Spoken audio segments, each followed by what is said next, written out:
Hi.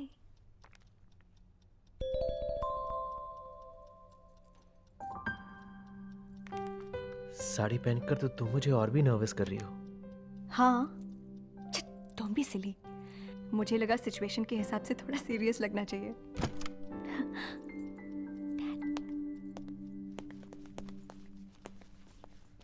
Hi, am I late?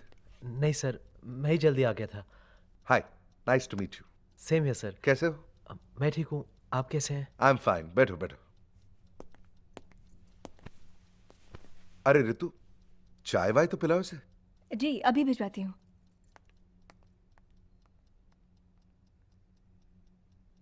Sahil, right? जी।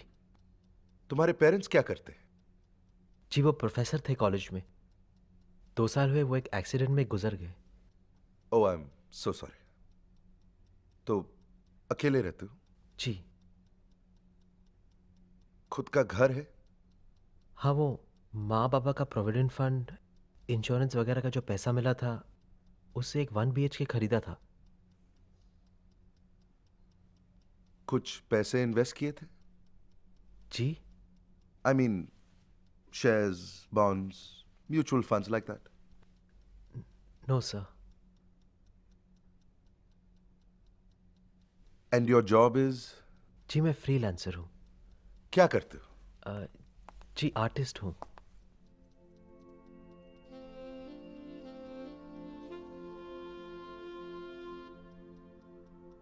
करते क्या हो?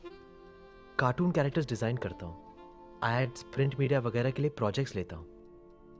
अभी आपकी कंपनी के लिए भी एक मैस्कॉट डिजाइन किया है।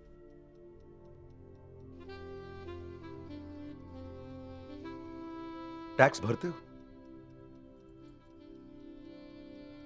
पैन कार्ड है पर पिछले 2 सालों में टैक्सेबल इनकम नहीं हुई। एक्सक्यूज मी, चाय आ गई। जलाराम,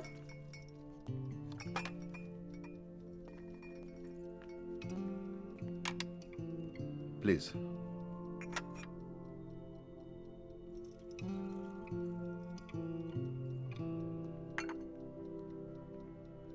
पीपीएफ अकाउंट है? जी नहीं। पैन कार्ड है तो कभी तो टैक्स भरा होगा? 2 साल पहले मैं मोहन एसोसिएट्स में चीफ आर्किटेक्ट था, तब टैक्स भरता था। तो वो जॉब क्यों छोड़ दी? जी मन नहीं लगता था। कुछ और करना था जिसे करके अच्छा लगे। सिर्फ कंक्रीट के जंगल बनाकर पैसे नहीं कमाने थे। तुम्हें लगता है कि पैसा कमाना आसान काम है? जी। मेरा मतलब है 2 साल से फ्रीलांसिंग कर रहे हो, टैक्स देना बराबर भी कमा नहीं पाया अभी तक। कभी पैसों की कमी महसूस ही नहीं हुई। I see, interesting.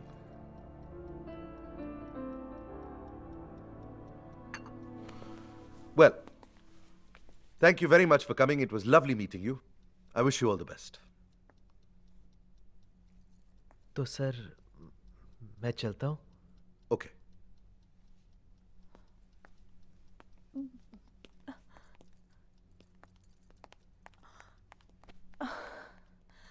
भैया। जलाराम, दूसरी चाय लाइए। ये चाय ठंडी हो गई।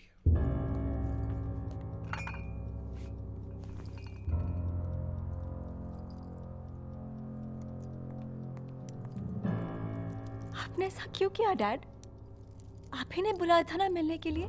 तो मिल लिया ना, कर ली बात, और ये फैसला भी ले लिया कि ये तुम्हारे लायक नहीं है। भैया। What is it, विद्या? देखा नहीं अभी तुमने?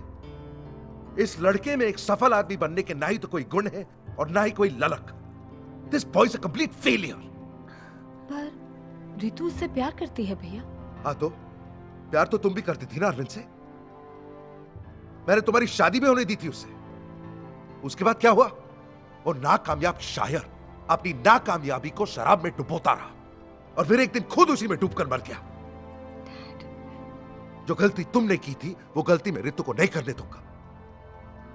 इसकी शादी एक ऐसे लड़के से होगी जो पैसे की अहमियत जानता है। पैसों से खुशियां नहीं खरीदी जा सकती डैड। यही बात तुम्हारी बुआ ने भी कही थी जब अरविंद से शादी करना चाहती थी ये। उसके बाद क्या हुआ? मिली इसे खुशियां? मेरे साथ जो हुआ, ये जरूरी तो नहीं कि ऋतु के साथ भी वही होगा। वही होगा विद्या, क्योंकि साहिल भी एक कलाकार है।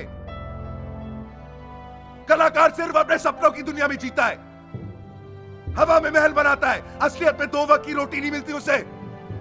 You want to know why? Because all artists are losers. अपनी दुनिया में अकेला ही जीना जानते हैं वो।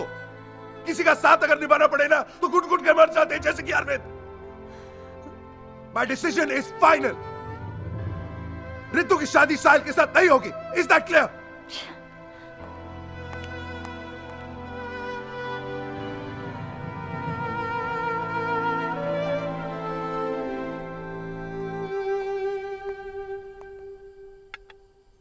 विद्या,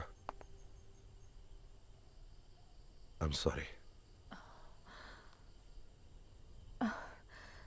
मेरे फैसले की सजा आप ऋतु को मत दीजिए भैया। मैं चांस नहीं ले सकता विद्या। दुनिया का सागर कितना गहरा है ऋतु को अंदाजा भी नहीं, और ऐसे में वो जिस आदमी के साथ कश्ती में बैठना चाहती है, उसे कश्ती चलाना न सही, कम से कम तैरना तो आना चाहिए। और ये सब एक बार मिलकर ही? एक ही बार मिलकर जान लेता हूं मैं कि कौन कितने पानी में। You know this.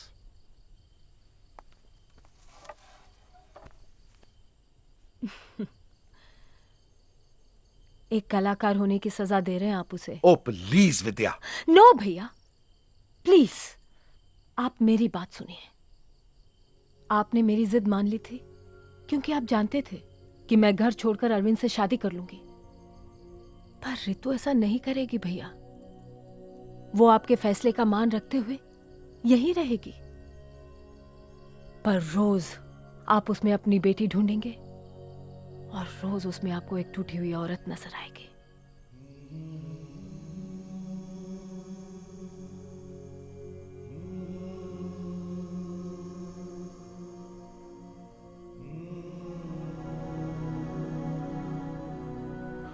ठीक है, मैं फिर से मिलूंगा उससे। अब फिर से मिलके क्या होगा ऋतु? तुम्हारे डैड फैसला ले चुके हैं और वो गलत भी नहीं है। हर पिता चाहता है कि उसकी बेटी एक ऐसे आदमी से शादी करे जो दुनिया का हर सुख उसके कदमों पे रख दे। तो मुझे बता सकते हो सुख की डेफिनेशन क्या है?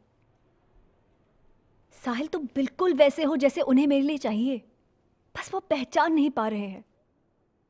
साहिल, एक बार उनसे आके मिलो प्लीज। शायद इस बार उन्हें तुम्हें वो सारी क्वालिटीज दिखे जो वो पहली मीटिंग में नहीं देख पाए थे। पर मैं तो वही रहूंगा ना ऋतु।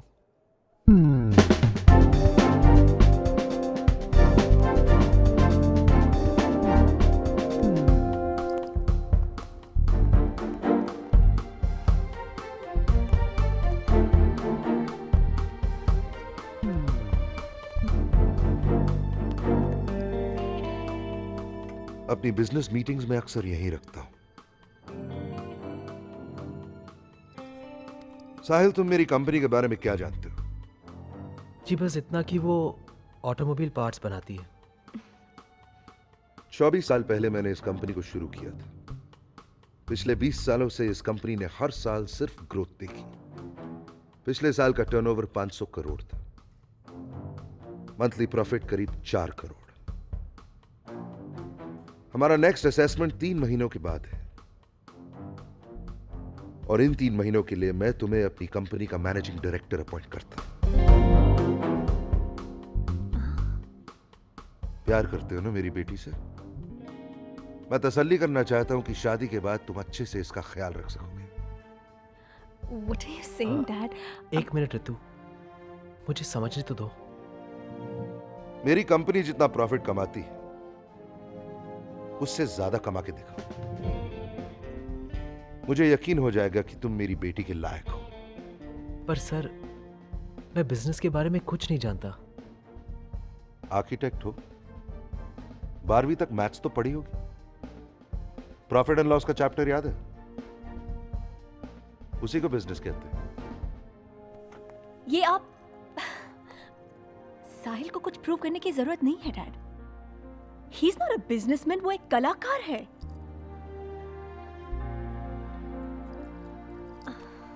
एक बात और, अगर तुम कामयाब नहीं हुए तो हमेशा के लिए तुम्हें रितु को भूलना होगा।